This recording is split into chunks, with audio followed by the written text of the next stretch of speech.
Most drivers get stuck right here. Turn right now, and you're stuck. So you try this.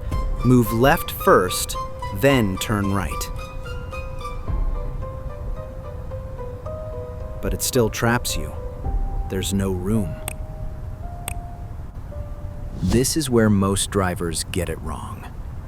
First, move the car as far away as possible from the side you want to exit toward. This creates space for the upcoming turn. Turn the wheel to the left and move forward halfway. Then turn the wheel to the right and drive forward to the limit, shifting the car slightly to the left.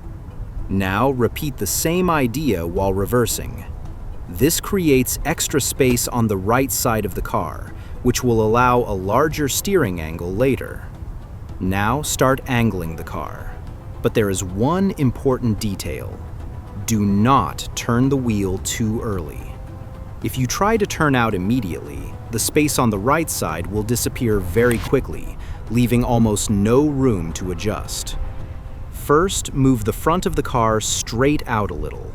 Only after that, start turning the wheel to the right.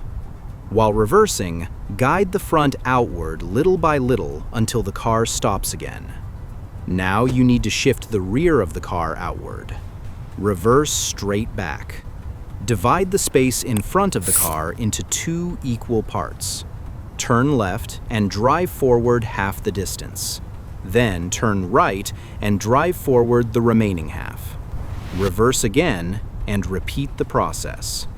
With each adjustment, the rear of the car moves farther outward. Because the space is extremely limited, patience is important to avoid scraping. Once the car reaches the right angle, carefully adjust the steering and drive out smoothly. Did you get it?